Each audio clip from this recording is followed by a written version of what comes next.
À quel âge l'enfant commence à dire papa, maman? C'est une notion capitale à comprendre et pour le parent et pour le personnel. Vous comprenez donc que un enfant qui a 5 mois et qui n'arrive pas à dire papa, maman, ça ne doit pas vous inquiéter parce que la limite normale n'est pas encore acquise. Il faut attendre 9 mois.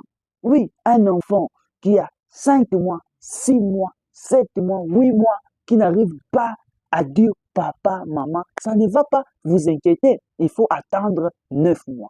Mais au contraire, un enfant qui a déjà 10 mois, 11 mois, 12 mois, qui n'arrive pas à prononcer ne fût-ce que ces 2 syllabes, papa, maman, ça doit vous inquiéter. Il faut chercher. Donc, vous comprendrez que le langage, c'est un élément capital du développement psychomoteur de l'enfant. Qui dit développement psychomoteur, nous voyons le cerveau, parce que tout notre organisme est commandé par le cerveau. Oui, le fait de parler, c'est le cerveau qui dicte ça. Le fait de marcher, c'est le cerveau qui dicte ça.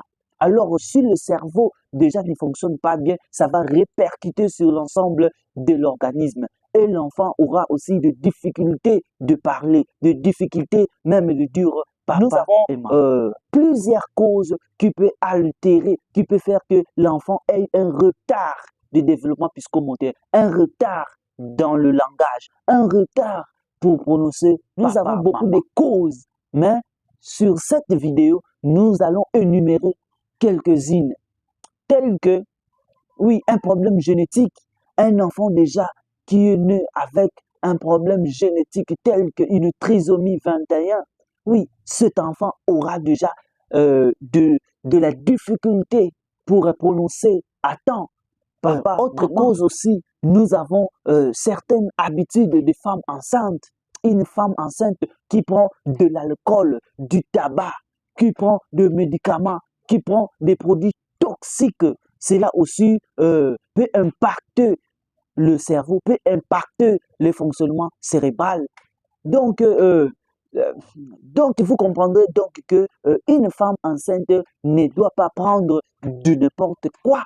Une femme enceinte n'est pas n'importe qui. Une femme enceinte ne peut pas se comporter comme n'importe qui parce qu'une femme enceinte, il porte en son sein un être qui est capital, un être cher. Autre cause aussi qui peut faire que l'enfant n'arrive pas à parler dans la limite normale de l'accouchement. Un enfant qui a duré pour sortir, un enfant qui a duré, qui a pris du temps pour sortir. Donc, cet enfant va probablement qui peut bloquer son appareil respiratoire. Son appareil respiratoire. Oui, le manque d'oxygène va altérer le fonctionnement cérébral de l'enfant. Un enfant aussi qui est né, qui n'a pas crié, cela aussi va impacter sur le fonctionnement cérébral de l'enfant suite au manque de l'oxygène. Vous allez comprendre que pourquoi certaines femmes enceintes tapent même les enfants pour qu'ils puissent crier. Pour qu'ils puissent crier. Parce que le fait de crier, cela va faire en sorte que l'oxygène provenant de l'air ambiant puisse entrer dans le corps de l'enfant et aller au niveau du cerveau. Parce qu'un cerveau qui manque l'oxygène, vous comprenez aussi qui va mal fonctionner. Un enfant qui a été réanimé pendant longtemps, c'est-à-dire que l'enfant n'a pas crié. La sage-femme l'a tapé, l'enfant n'a pas toujours crié. Oui, et maintenant, lors de la réanimation a pris beaucoup de temps. Donc, cet enfant aussi va mal fonctionner. Son cerveau va mal fonctionner. Personnel soignant, que vous êtes impatient. Un parent qui vous vient en consultation parce que son enfant ne parle pas. Il faut aussi se renseigner sur autre cause aussi qui peut faire que votre enfant n'arrive pas à parler dans le délai normal. les infections à répétition. Une femme enceinte qui fait le paludisme à chaque fois. Une femme enceinte qui fait des infections urinaires. Tant d'autres pathologies. Il faut déjà consulter un personnel soignant. Il ne faut pas s'automédiquer. Il ne faut pas prendre de n'importe quoi. Il faut aller parce que l'infection aussi peut impacter le fonctionnement cérébral de votre enfant. Puis, autre cause aussi qui peut faire la malnutrition. Une femme enceinte qui ne mange pas bien, c'est-à-dire que son enfant aussi ne va pas bien se développer. Le cerveau de son enfant aussi ne va pas bien se développer. D'où une femme enceinte doit